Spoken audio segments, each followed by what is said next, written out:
Salam alaikum Azul, bonsoir. Vous vous rappelez du slogan « Touche pas à mon pote » lancé en France par SOS Racisme dans les années 80? Eh bien, il semble que Abdelmajid Sidi Saïd l'ait fait sien. Lui qui monte au créneau, que dis-je, au front, pour défendre son pote Ali Haddad. Celui qui vise Haddad me vise moi, a-t-il déclaré hier. Abdelmajid Sidi Saïd se fâche et les gens qui ont osé viser Haddad n'ont qu'à bien se tenir. On nous dit d'ailleurs qu'ils sont morts de peur, sont morts de trouille, parce qu'ils savent ce que pèse Sidi Saïd, combien de divisions blindées sont à sa disposition, combien il est aimé des travailleurs syndiqués à l'UJTA, ces travailleurs qu'il a si bien servis, qu'il a si bien défendus, bec et ongles, qu'il a tant aimé et tant respecté. Écoutez. Alors je ne comprends pas pourquoi certains, pour le plaisir de dire non, ils disent non.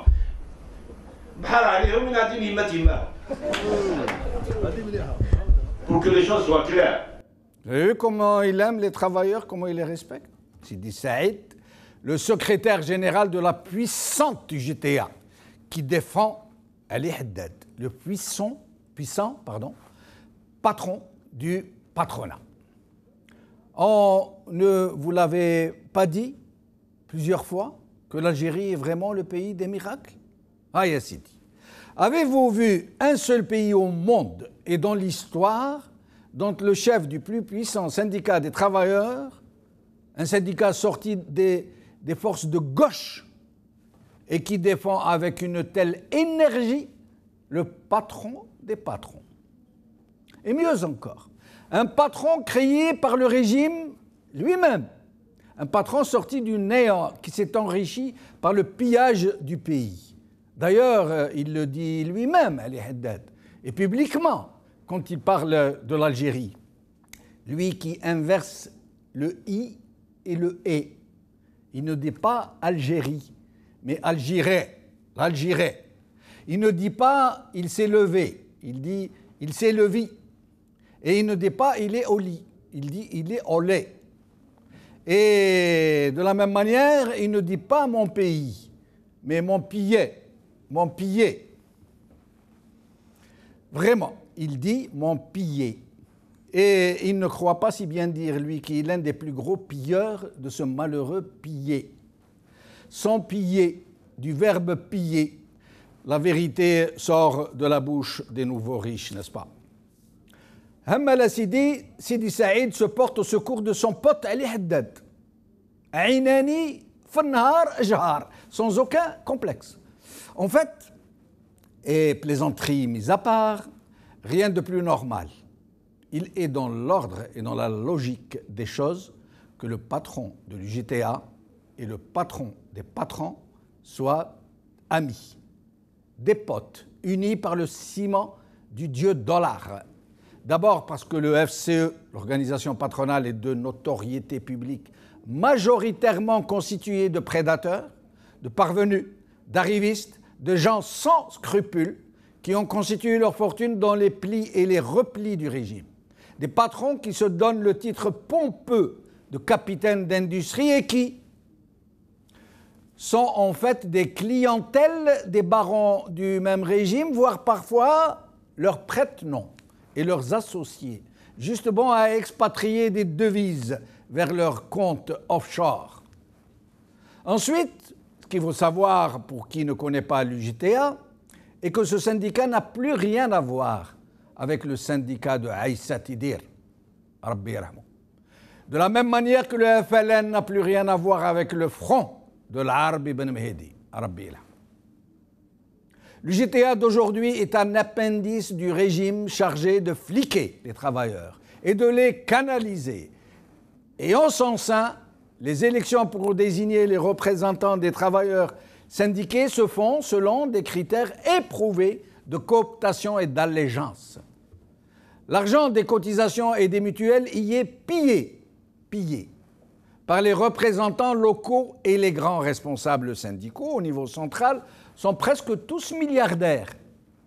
Oui, milliardaires, des représentants syndicaux.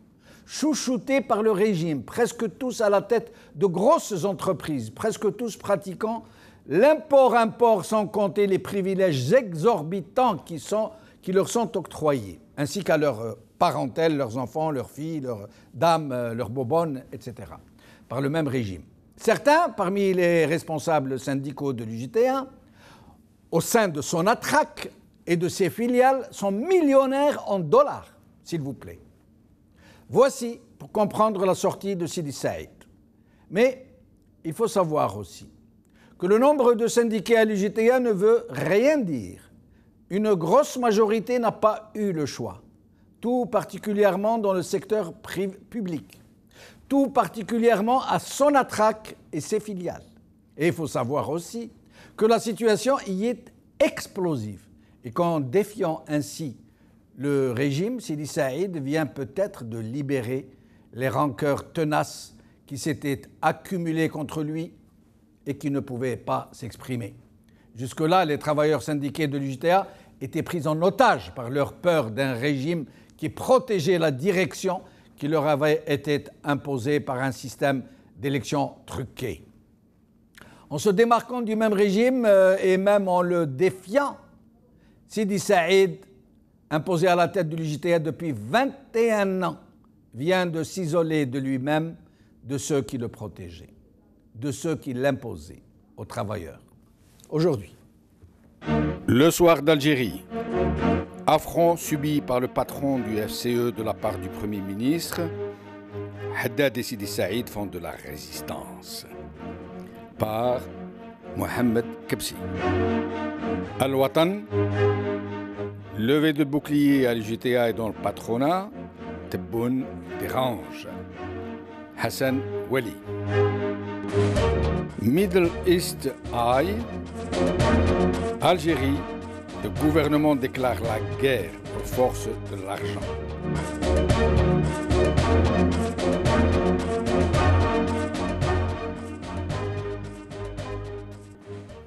Pour en parler avec nous aujourd'hui, qui resteront avec nous toute l'émission, Ali Benouari, ex-ministre du Trésor et président de Nida Al-Watan, un parti non encore agréé, et Abdelwahab Zaatri, analyste politique, qui lui sera avec nous en Skype. Et nous recevrons, l'un après l'autre, Ahsen Moussi, économiste et expert financier, qui sera avec nous depuis le Canada, Nabil Fergennis, qui sera avec nous depuis Alger, chargé de communication du SNAPAP, et Boualem Amoura, depuis Alger, qui est secrétaire général du SATEF. Ali Benouari, merci d'être avec nous. Bonsoir, si Jamel. Bonsoir à vos invités. Merci. Ali Benouari, donc voilà, monsieur Sidi Saïd sort du bois et déclare publiquement que celui qui vise Ali Haddad le vise lui, et il fait les gros yeux. Et il a raison. Il a raison. Pourquoi vous vous étonnez, si Jamel? Oui, mais est-ce qu'il ne se met pas lui-même en danger en disant cela, puisqu'il défie ceux qui le protègent, en fait? Mais il a l'habitude, de toute façon, de défier tout le monde, et comme tous ses semblables. Ils ont toujours pris ce genre de risque, entre guillemets. Ils sont du bon côté du manche, ils n'ont pas peur. Cette défiance, ils nous défient, ils n'arrêtent pas de nous défier, elle vient de l'impunité, tout simplement. Mais il a raison, il est du même bord que Haddad. Ils sont du même bord.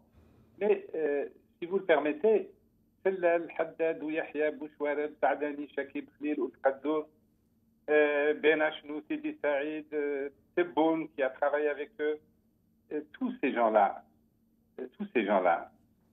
c'est quoi? Ce sont des gens qui gèrent sans discontinuité depuis 17 ans. Ils ont géré des centaines de milliards de dollars sans rendre compte à personne.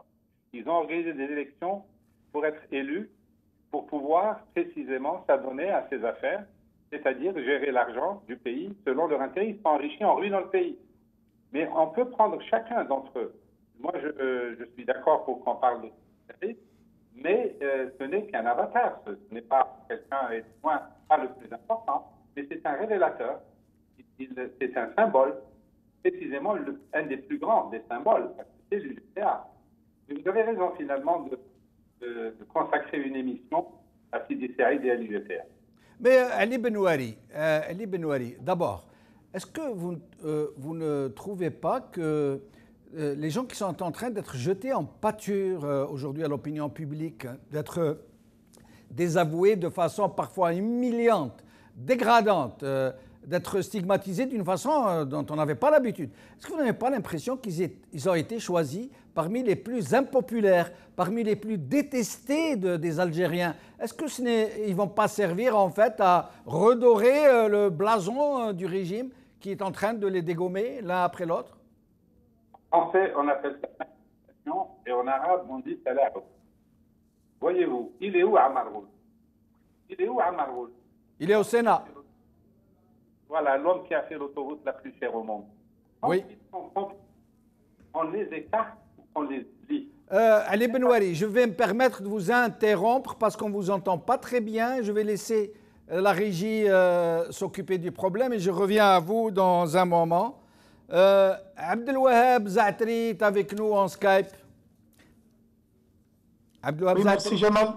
Merci d'être avec nous, Abdelwahab Zaatri. Voilà, donc s'il faut commenter cette situation, je suis du même avis que M. Benouari. Et voilà, on essaie de nous faire croire qu'il y a un changement, alors qu'il n'y a rien du tout. Nous avons affaire au même... Est-ce que vous m'entendez? Oui, oui, on vous entend très bien. Donc, nous avons affaire aux mêmes structures, aux mêmes hommes. On change alpha par bêta et bêta par θ et on y revient. Et au fond, rien n'a changé. Ce sont des petites luttes internes, des petites perturbations du système global, compte tenu des vrais changements économiques qui ont affecté notre pays, du manque d'ouverture politique dont souffre notre pays. Donc là est le vrai fond du problème. Haddad, Sidi Saïd ne sont que des petits agents, des hommes de main. Donc ils transfèrent l'argent et le pouvoir d'un lieu à un autre. Ils n'ont aucune importance en fait. Mais les vrais donneurs d'ordre sont cachés, ce sont des fantômes. Ils sont à la présidence, ils sont au niveau de l'armée, certains éléments de l'armée, bien sûr, pas tous. Et tout ça constitue ce monde qui nous étouffe et qui nous conduit immanquablement vers la catastrophe. Donc, il faut réajuster le problème pour dire que nous sommes face à un grave problème politique, à un grave problème économique, à une situation que notre pays ne peut plus supporter davantage. Et il faut de véritables changements, des changements fondamentaux, au lieu de rester dans cette forme d'agitation. On change le Premier ministre par son collègue qui était ministre. Et tout ça ne rime absolument à rien, le moment est grave. Mais Abdelwahab Zaatri, oui. J'entends bien ce que vous me dites, je suis vraiment d'accord avec vous, mais vous savez, beaucoup de gens ont compris que le véritable déclic du changement s'était opéré au moment où les prix du baril ont commencé à s'effondrer. Et tout le monde avait pronostiqué alors, parmi de nombreux observateurs très avertis, que les problèmes allaient commencer par se manifester au sein même du régime, que c'était les alliés du régime lui-même qui allaient se rebiffer, qui allaient faire des problèmes au régime, parce qu'il n'y aura plus d'argent pour tout le monde, tout simplement, et qu'il va falloir choisir les gens qui continueront de bouffer et les autres qui devront manger moins ou ne plus manger du tout. Et donc, tout le monde s'attendait. Mais le problème, Abdelwahab Zaatri, que c'est difficile à avaler et qu'aujourd'hui, vous savez que l'UJTA, qu'on le veuille ou non, est le plus puissant syndicat du pays. Enfin, puissant par rapport au nombre de travailleurs syndiqués dont la plupart sont syndiqués b'sivalem, qu'ils le veuillent ou non, de force. Comme par exemple à Sonatrach, ils sont obligés de se syndiquer à l'UJTA et ceux qui vont à gauche ou à droite sont très mal vus. Alors, on comprend très mal que le patron imposé, élu par la fraude, comme toutes les autres élections, à la tête de l'UJTA, se porte au secours et vole au secours du puissant patron du patronat algérien qui lui-même est très proche du régime. Vous trouvez que c'est normal que le patron de syndicat de travailleurs, des travailleurs au demeurant très malheureux, très mal payés, très mal défendus, se porte au secours du patron du patronat? Non, non, en principe, comme vous dites, ce sont deux entités plus ou moins opposées, dont les intérêts sont opposés. Un patronat revendique donc l'enrichissement des chefs d'entreprise et le syndicat devrait défendre la majorité des travailleurs qui sont affiliés ou même qui ne sont pas affiliés. Je connais très bien le monde de syndicats pour avoir été un certain temps représentant des travailleurs moi-même dans les années 88, même pendant le 5 octobre. Donc je connais très bien les dessous du syndicat, les mécanismes de fonctionnement depuis l'époque de l'après-Boumediene. Mais le vrai problème, la réponse à votre question, c'est que les deux personnes appartiennent au même système. Et donc, ils font partie des sous-groupes de puissance qui sont cachés. Donc, probablement, Tebboune appartient à un groupe qui veut transférer les richesses, la relocation des ressources vers un autre groupe parce que Haddad a trop pris et il a dû priver d'autres. Et Sidi Saïd on en profite, il a toujours soutenu de façon incroyable, mais il a soutenu donc le président ils sont tous en train de dire non, nous on est pour le programme du président, même dans leur communiqué. D'ailleurs, ils ont pondu un communiqué, déclaration des signataires du pacte national économique et démocratique social de croissance. Vous voyez, voilà, alors ils sont nombreux. Et là, attendez, là il y a Union nationale des investisseurs, avec sa signature. Vous voyez? Alors, surprise, qu'est-ce qui se passe? La même UNI qui a signé. Alors voilà ce qu'il nous dit. Son Excellence, voilà leur communiqué, la signature du secrétaire général, monsieur le docteur Farid Mellek, le secrétaire général du syndicat. Hein? Voilà. Alors qu'est-ce qu'il dit? Écoutez bien, Abdelouab Zatri, Hassan Moussi qui vient de nous rejoindre et Ali Benouari qui est avec nous.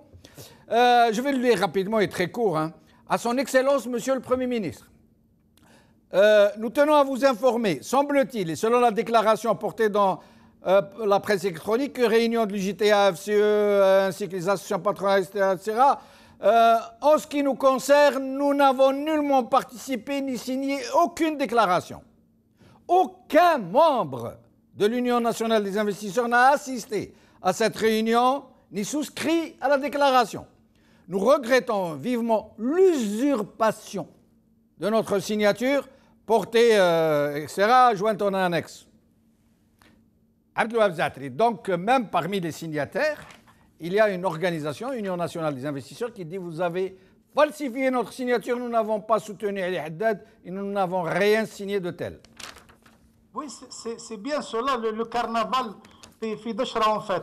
La nomination de M. Tebboune a perturbé l'équilibre du système, mais le vrai déséquilibre provient des chutes des devises, donc des chutes des prix des hydrocarbures. Alors, les ressources ayant diminué, la lutte devient plus féroce, comme vous l'aviez remarqué vous-même tout à l'heure, la lutte devient plus féroce entre les membres du même système. Donc, les groupes et les sous-groupes se constituent, luttent les uns contre les autres, ce sont les luttes internes qui s'accentuent, et la raison, c'est ce qu'on appelle la relocation des ressources et des devises des entreprises. Il faut redistribuer les ressources, l'argent qui traîne encore dans ce pays. Donc, ce qui est grave, j'aimerais le dire encore une fois, c'est que tous ces gens-là, les uns comme les autres, n'ont aucune vision pour ce pays, ne s'intéressent pas à ce pays. Ils sont en train de manipuler tout le monde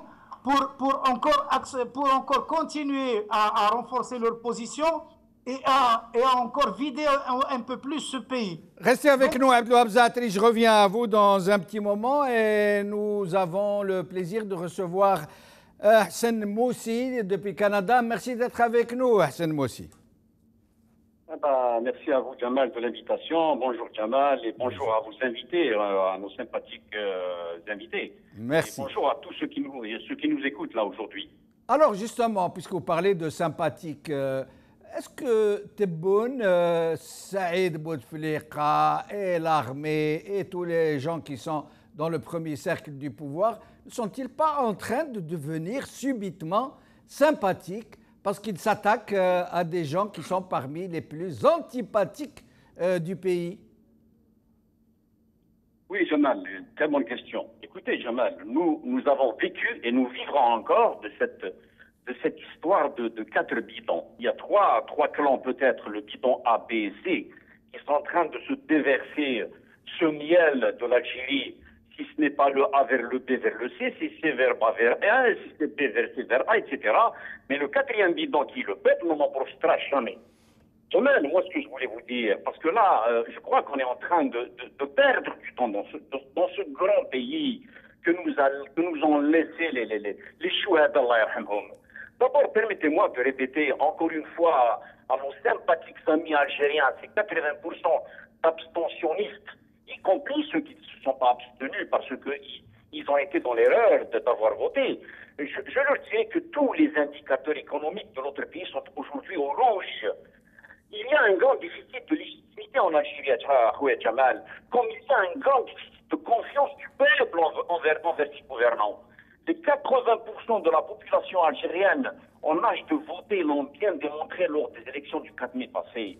Où en sommes-nous, Khouya Jamal, après, je dirais moi, après 55 années d'indépendance, un pays riche et un peuple pauvre? Combien de fois on nous a promis le flambeau? Où en sommes-nous après que notre pétrole, j'allais dire, se vendait à $130 le baril? Où en sommes-nous après avoir dépensé plus de 850 milliards de dollars en l'espace de 15 années? Nous sommes tout juste, pour répondre à toutes ces questions, nous sommes tout juste, puisqu'on parlait de sympathie, où sont les dirigeants sympathiques, mon Dieu? Nous sommes juste, nous en est juste au bord d'un précipice et d'une explosion que personne ne pourra contrôler. Pour toutes ces raisons, à Jamal, moi je ne crois pas à ce consensus économique de M. Tebboune, ni à un consensus sur les intérêts supérieurs du pays, ni même à cette guerre à contre Tebboune, quand tous ces éléments émanaient du gouvernement et du pouvoir en place. Écoutez, je voulais ajouter quelque chose, si vous permettez. Allô, Jamal, vous m'entendez? Oui, on vous entend très bien. Écoutez, Jamal, d'abord ces gens-là, c'est Ali Haddad, Tebboune, Sidi Saïd et consorts, savent que la situation va sauter d'un moment à l'autre. Ils ont besoin de protéger leur argent et intérêts. Vous savez, une des 2 principales caractéristiques de décadence d'un pays, Wallah, je vais vous la dire, c'est la guerre des clans au pouvoir, le vol, le gaspillage, la destruction rapide des richesses et surtout, l'inversion des valeurs humaines. C'est exactement... Mais Hassan Moussi, excusez-moi de vous interrompre. Oui. Hassan Moussi, nous savons très bien que Ali Haddad est né dans les plis du régime, qu'il a été créé de toutes pièces par les barons du régime, qui s'est enrichi en centaines de millions de dollars. Et je n'exagère pas. Nous savons tous que Sidi Saïd, pareil, il a été créé de toutes pièces par le régime, protégé, imposé aux travailleurs par le régime lui-même, et pas seulement, même les autres, ou Yahya, Sedlel, Bouchouareb, Green, tous ceux-là qui étaient très proches du régime et qui ont été jetés comme des Kleenex à la poubelle et qui sont menacés aujourd'hui et qui sont enjoints de rendre compte de certaines sommes qu'ils ont détournées. Comment ça se fait? C'est juste de la diversion? Il s'est passé quelque chose? D'après vous, qu'est-ce qui a motivé un tel revirement? Écoutez, si on remonte légèrement aux élections du 4 mai, qui a été candidat aux élections législatives passées à Jamal, si ce n'est la caste financière? Qu'on nous explique pourquoi ce cumul de pouvoir politique et économique. Nous avons vécu avec les mêmes dirigeants depuis plus de 30 ans. tous balèzes, tous solides, tous riches, alors qu'ils avaient échoué plusieurs fois. Ces dirigeants n'avaient rien fait, Jamal, au moment où nos caisses étaient pleines. Comment voulez-vous aujourd'hui qu'ils redressent le pays avec un porte-monnaie digne? Nous autres citoyens lambda avons tout simplement besoin d'une cohérence entre les discours et la pratique. Ça n'a jamais été ainsi en Algérie. Et moi, je n'accorde aucun crédit à ces dirigeants qui nous ont menti et trahi à chaque fois. Et voilà qu'on démarre maintenant avec une autre guerre à l'orée des élections présidentielles qui n'ont aucun sens, si ce n'est de nous distraire quelques mois encore. Entre-temps, le pays dérivera davantage. Certes, Jamal, nous assistons actuellement à des discours flamboyants et accrocheurs de la part de l'actuel chef du gouvernement. Mais encore une fois, méfions-nous et restons éveillés. On dit bien que tout ce qui brille n'est pas or. Lorsqu'on sait que notre pays enregistre des déficits importants sur tous les plans, le plan moral, de la légitimité de ce gouvernement, de la crédibilité de nos institutions, lorsqu'on voit l'ampleur des mensonges proférés jusque-là par nos gouvernants, mensonges jamais sur les résultats des élections, sur le chômage, sur le système de santé, sur le système éducatif, sur nos capacités financières, mensonges même sur les objectifs qu'ils visent à travers toutes ces guerres qui sont devenus des films, je dirais moi, des films permanents pour le peuple algérien. Lorsque nos dirigeants passent leur temps à Jamal dans des calculs politiques, à des fins de prise de pouvoir, je dirais moi, ils passent leur temps dans des guignolades ridicules et conflits d'intérêts personnels ou de clans au détriment d'une gestion saine du pays, on ne peut que conclure à Rouet Jamal que sous leur conduite, la crise algérienne ne fera que s'accentuer. Merci Hassan Moussi, au plaisir de vous revoir bientôt, Inch'Allah. Nous allons revenir à Ali Benouari qui est avec nous, j'espère que le son s'est arrangé. Ali Benouari? Oui, je suis là. Ah, très bien, on vous entend beaucoup mieux. Alors, je vous laisse poursuivre d'abord ce que vous disiez. Vous inviter. Tebboune, on peut le prendre au mot. Il y a plusieurs façons d'aborder le problème. On a envie de lui dire, chiche, vous voulez qu'on vous croie? Traduisez tous ces gens-là en justice. Traduisez-les en justice. Et s'il le fait, faites jouer les conventions d'entraide judiciaire et récupérez les 200 milliards de dollars qu'ils ont volés. Oui, mais il n'y a pas que ces gens.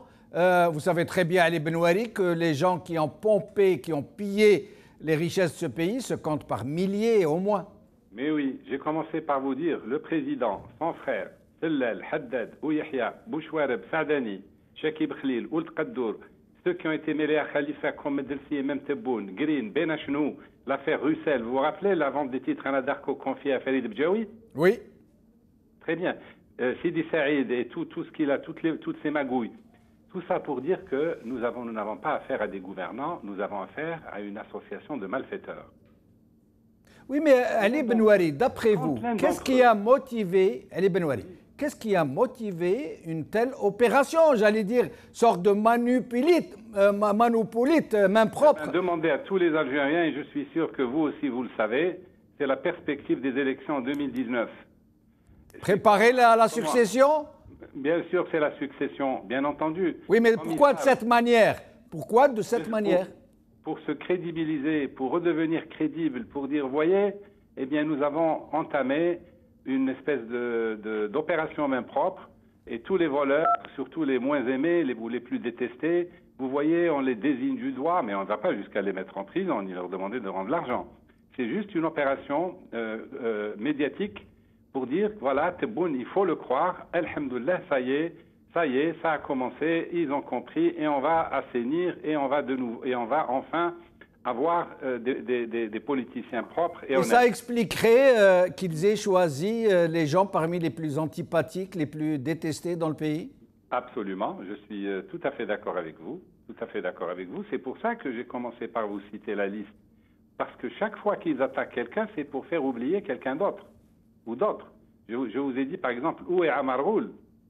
Oui. C'était le plus détesté, ils l'ont écarté, il croque son argent, il a de l'argent à l'étranger, il a de l'argent en Algérie, ils sont tous devenus milliardaires. Mais Amar Ghoul est peut-être le porte-parole de quelqu'un d'autre qui ont empoché le gros de ses commissions et donc il est intouchable. Ils sont complices, c'est tous des complices, c'est comme une espèce de jeu. C'est comme si on disait à Haddad, on va taper sur toi, mais c'est pour la bonne cause, et à la limite, c'est bon pour toi aussi. Et on te la revaudra. Et après, tu vas gentiment quitter le FCE, et après, on ne parlera plus de toi. Mais de là à l'inquiéter, de là à le traduire en justice, de là à essayer de récupérer l'argent qu'il a volé, jamais de la vie. Ils ne le feront jamais. Restez avec nous, Ali Benouari. Je reviens à vous dans un moment et je reçois Nabil Vergennis, chargé de communication du SNAPAP. Nabil Vergennis, merci d'être avec nous. Vous appartenez, vous êtes le porte-parole d'un syndicat libre. Merci d'abord d'être avec nous. Bonsoir, M. Bechnouf. Bonsoir à tous les auditeurs de la chaîne Maribia. Merci. Et aussi à M. Benouari qui est en ligne en ce moment. Alors, Nabil Vergennis, d'abord, vous qui êtes syndicaliste, qu'est-ce que vous pensez de cette attitude de M. Sidi Saïd qui se porte au secours, qui vole au secours de Ali Haddad, l'un des hommes les plus riches du pays, l'un des patrons nés comme ça du jour au lendemain et qui est devenu multimilliardaire? Oui, M. Bechnouf, vous voulez la vérité, c'est un scénario, c'est un film pour l'été. Hein. C'est-à-dire, on va aussi parler pendant 2 mois comme ça sur le feuilleton Sidi Saïd, le FCE, Haddad et tout ça. Alors, nous, en tant que syndicat, on rejette toute décision soit de Haddad, soit de Sidi Saïd, même de Tebboune. C'est-à-dire, on ne croit plus à ce gouvernement. Ils ont... comment dirais-je, ils ont vraiment fait beaucoup de mal pour les travailleurs et pour les Algériens. Haddad, il est sorti comme ça, il est devenu un milliardaire, comme vous le dites. Alors, avec l'argent du peuple, avec les crédits de la banque, alors, au contraire, quand on voit l'autoroute, par exemple, c'est autoroute pour nous. Hein. C'est-à-dire, le TRHB, qu'est-ce qu'il a fait? Ils l'ont donné 4 journaux, c'est-à-dire 2 journaux plus 2 chaînes de télé. C'est juste pour remercier tout ça, mais à la fin, aujourd'hui, on se retrouve dans cette situation. Pour nous, c'est un non-événement parce que l'UJTA a roulé beaucoup pour ce gouvernement. Alors, il a soutenu plusieurs fois les instructions du FME. Il a licencié beaucoup de travailleurs et il a fermé beaucoup d'entreprises. Alors aujourd'hui, on ne croit plus à ce scénario. Alors ils sont en train de préparer l'après-Bouteflika, si c'est possible de dire comme ça, ou comment dirais-je, maintenant on parle de plus de semaine. Il ne nous a même pas donné son bilan et ça y est, on retourne vers Tebboune. Alors je pense pour nous, le SNAPAP, c'est-à-dire c'est un non-événement, c'est juste, c'est des scénarios qui sont en train de préparer. Mais Nabil Vergennis, vous qui êtes syndicaliste, essayez de nous expliquer un peu pourquoi les travailleurs syndiqués de l'UJTA, qui sont très nombreux, dont tout le monde sait qu'ils sont pillés, leurs œuvres sociales, leurs mutuelles, c'est leurs représentants syndicaux qui ont fait main basse sur elles et qui se les sont appropriés ouvertement. Tout le monde le sait. Tout le monde sait que Sidi Saïd, leur patron depuis 21 ans, a dilapidé 4 milliards de dollars de leur argent qu'il a placé dans la banque de son ami Abdelmoumen Khalifa. Alors pourquoi ces travailleurs ne secouent-ils pas le joug? Pourquoi ne se révoltent-ils pas contre Sidi Saïd? Oui, maintenant, quand on parle de travailleurs du JTA, que je salue, il y a quand même des travailleurs sincères, il y a des militants et des syndicalistes sincères à l'intérieur de cet appareil, mais parce que maintenant, le JTA, elle n'est plus représentative, surtout dans le secteur public. Ça veut dire quand on parle d'éducation, de la santé, des travaux publics et tout ça, ça veut dire que le JTA ne représente plus maintenant. Et Sonatrach et les filiales de Sonatrach? Oui, je sais, maintenant dans le secteur économique, c'est autre chose, c'est un autre problème. Parce que le gouvernement algérien ne laisse pas d'autres syndicats rentrer dans le secteur économique. Vous avez vu qu'est-ce qui s'est passé avec le SNAPEC de Sonalgaz et tout ça. Alors c'est pour ça que on a vu à Rouibat, parfois, il y a des protestations au niveau de l'Hadjar aussi. Maintenant, nous, en tant que syndicat de la fonction publique, on est en train d'aider ces travailleurs-là à sortir du JTA et de créer un syndicat autonome au niveau du secteur économique. Comme ça, on va enterrer carrément le JTA. Parce que là, le JTA, on ne peut pas faire face à l'intérieur de l'été, parce qu'on trouve des fois des syndicalistes qui vont vous dire on va lutter à l'intérieur de ce syndicat pour le récupérer, ce syndicat qui est vraiment cher aux travailleurs algériens, surtout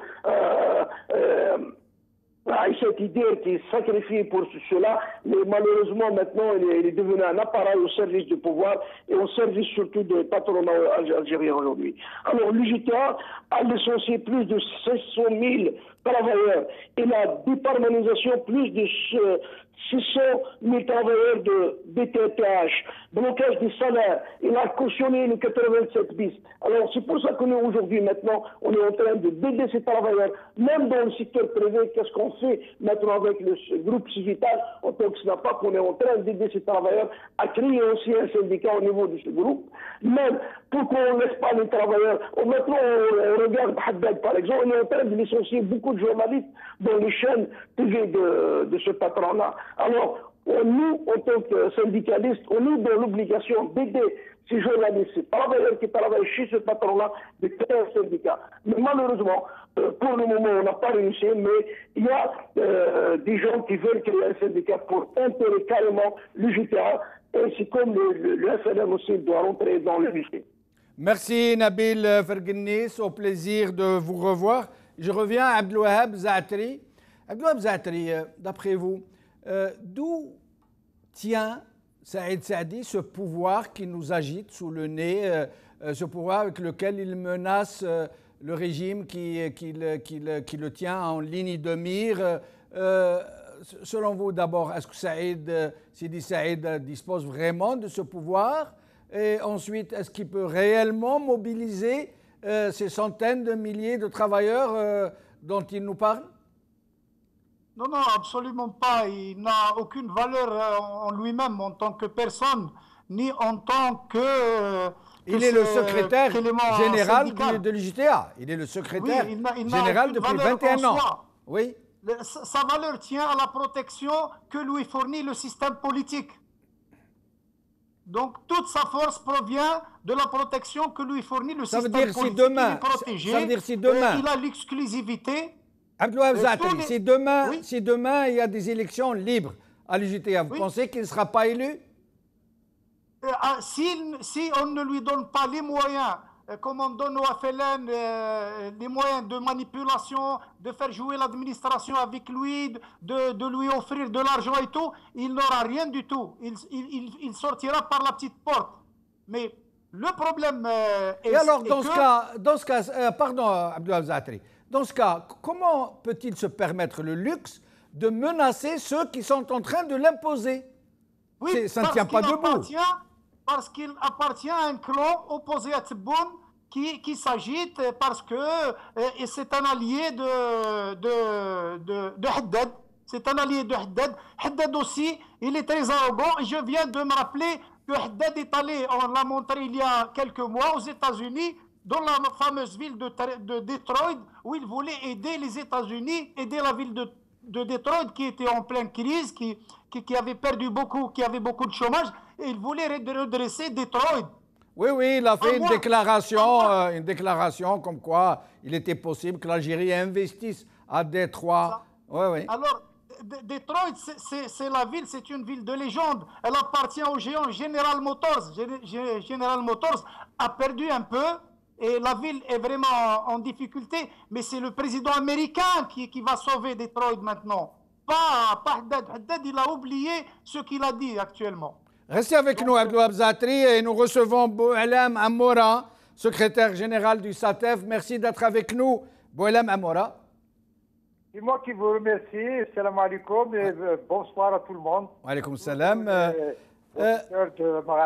Merci. Alors, cette histoire de M. Sidi Saïd, Superman au secours de Ali Haddad. Oui, mais écoutez, c'est une affaire de clan, de maison. C'est pas au secours. Sidi Saïd, il est là à défendre ses intérêts. Il ne défend pas les intérêts de Haddad. Il est loin. Lui-même, c'est un patron. On a toujours dit le patron de l'UJTA. On n'a jamais dit le syndicaliste, le défenseur des travailleurs. C'est vrai ce qu'on dit sur lui, qu'il est milliardaire que ses enfants sont milliardaires, qu'il habite au Club des Pins, qu'il dispose de plusieurs résidences de luxe à travers le pays, qu'il vit sur un très grand pied, qu'il a des biens à l'étranger? Oui, écoutez, je ne vais pas révéler des secrets de quelqu'un qui est très proche de lui. Non, si au moins il habite en Algérie, on dirait que il est en Algérie. Mais il est ailleurs. Ces gens-là, ce sont des coopérants techniques. Ils viennent pour les occasions. Par exemple, moi, j'enseigne à Tizi Ouzou depuis plus de 28 ans. Je le connaissais lorsqu'il était PEP à l'Institut de formation de Boukhalifa. Il avait une minable Hyundai qui fuitait de partout. Donc, du jour au lendemain, il devient comme ça une grande personnalité avec des gardes du corps. Il voyage, quand il passe à l'aéroport, et il ne passe pas avec tout le monde. Il est là dans le salon d'honneur. Ça, c'est officiel. Je sais qu'à Tizi Ouzou, dans tous les quartiers presque, il a un logement, et il vient de France, il les vend, il le revend. Et écoutez, il y a pire que ça. Nous sommes dans l'éducation. Il a mis 50 milliards dans la banque Khalifa, les œuvres sociales. Alors que c'est interdit par la loi de mettre l'argent public dans une banque privée. Quand il arrive devant le juge à Blida, qu'est-ce qu'il dit? Il dit « j'assume ». Oui, il a dit « j'assume, j'ai trafiqué, j'ai falsifié le PV du conseil d'administration pour placer l'argent des travailleurs à la banque Khalifa ». L'équivalent d'environ, on parle de 2 à 4 milliards de dollars. En dinars algériens qu'il a placé. Oui, c'est 50 milliards presque. Mais écoutez, actuellement, j'ai le bilan moral et financier de l'ancienne équipe de la Commission nationale des œuvres sociales. On l'a eu, il fallait un chantage de Madame la ministre en mai 2015. Vous savez que ces 50 milliards apparaissent toujours dans leur comptabilité. Ils ont été dilapidés. Où est-ce qu'il est cette banque Khalifa? Ils le notent toujours comme on a 50 milliards dans la banque Khalifa. Mais ces gens-là, ils nous prennent pour, je ne sais pas, des... Boualem Amoura, une dernière question que je pose aux syndicalistes. Tout le monde sait que le JTA, elle est prise en otage par des représentants qui sont riches, très très riches, qui ont fait main basse sur l'argent des travailleurs, qui règnent par la terreur, qui se font élire, réélire pendant des décennies. Qu'est-ce qui empêche les travailleurs de se libérer de ces gens? Écoutez, peut-être il y a certains qui m'écoutent par la langue algérienne, il y a beaucoup de tamaïn, des gens qui espèrent un jour bénéficier ou profiter de ces avantages-là. Parce que quand on est à l'UJTA, sincèrement, vous n'avez aucun intérêt en tant que syndicaliste intègre. Mais, vous savez, on leur promet des monts et des merveilles. Chaque année, on les traîne comme ça. Et vous savez, chacun, les travailleurs aussi, chacun avec son niveau, ils aiment nous le carois comme ça qu'un beau jour, ce sera leur tour pour prendre les rênes de ce syndicat. C'est un appareil. Pour moi, ce n'est pas un syndicat. C'est un appareil de l'État. C'est de la part d'un cadre, je ne cite pas le nom, de l'UJTA. On était sur un plateau de télévision l'année passée. Oui, il me dit, oui, écoutez, nous sommes un appareil. C'est-à-dire qu'ils obéissent au gouvernement, et plus encore. Donc aujourd'hui, qui pousse les travailleurs à aller vers, et c'est pas beaucoup, il n'y a pas beaucoup de travailleurs. Vous savez, dans la fonction publique, l'UJTA ne représente même pas 10%.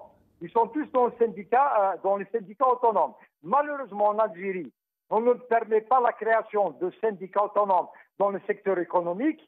Les travailleurs, bien sûr, il faut bien qu'ils défendent leur croûte de pain. Ils sont obligés d'aller vers l'UJTA. Et si quelqu'un à l'intérieur de l'UJTA essaye de faire de la résistance, eh bien, soit il est radié, licencié, soit on enlève la couverture syndicale et on vous traîne devant les tribunaux, comme les syndicalistes de Copitex de Abdel Khattal Textile. Ils sont depuis plus de 8 mois, une année maintenant, sans boulot, parce qu'ils ont été aidés par le directeur de l'usine de Abdel Khattal. Pourquoi? Parce qu'ils dénoncent la mauvaise gestion. J'étais là-bas, le juge, qu'est-ce qu'il leur dit?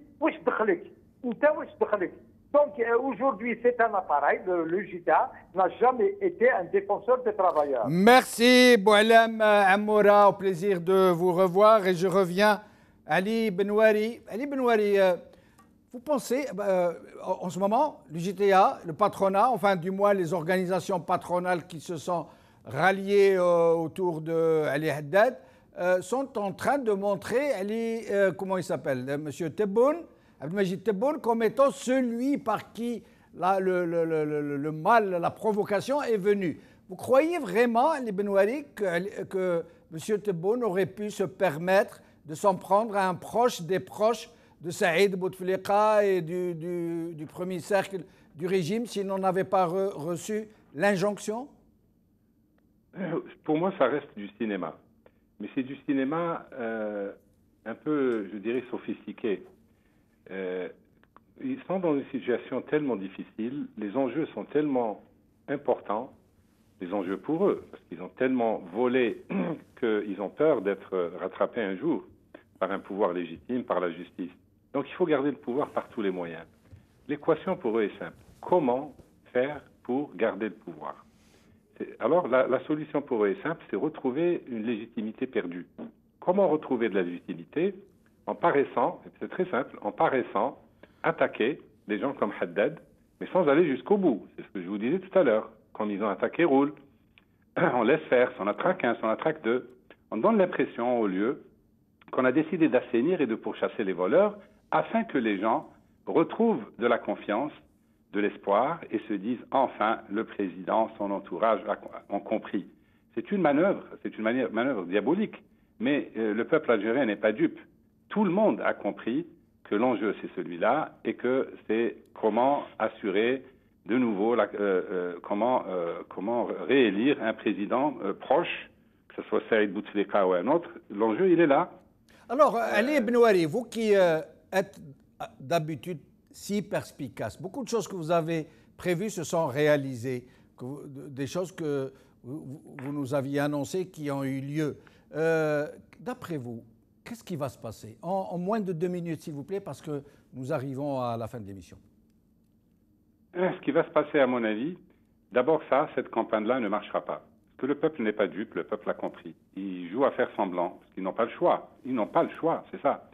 Maintenant, ce qui va se passer, c'est que le pouvoir d'achat des gens va se dégrader, continuer à se dégrader, le chômage va continuer à augmenter, le chaos va s'installer progressivement, et c'est ça qui les fera partir. Tôt ou tard, la rue... Donc ça va mal se passer, selon vous? Bien sûr que ça va mal se passer. Si ces gens étaient intelligents, si Jamel, ils auraient assuré une transition, ils auraient cherché. Regardez l'opposition, elle vaut ce qu'elle vaut. Regardez l'ISCO, regardez Benflis, ce qu'il fait, regardez un peu tous ceux qui ont voulu jouer le jeu de la démocratie, de la transition douce, pacifique. À mon avis, le régime aurait pu leur dire, écoutez, venez, on fait une transition, nous on se retire, vous, voilà, il y a juste des garde-fous qu'on peut discuter, etc., et aller vers des élections libres et une transition démocratique authentique. Et ils sont tellement bêtes ou tellement voraces qu'ils préfèrent mettre le pays à feu et à sang plutôt que de le quitter en ordre et assurer son avenir et sa survie. Voilà. Vous-même, en tant qu'opposant à ce régime et que le connaissez si bien pour y avoir été ministre, vous pensez qu'ils sont bêtes à ce point de ne pas voir qu'ils vont se fracasser et tout le pays avec eux? Oui, je pense qu'ils sont bêtes.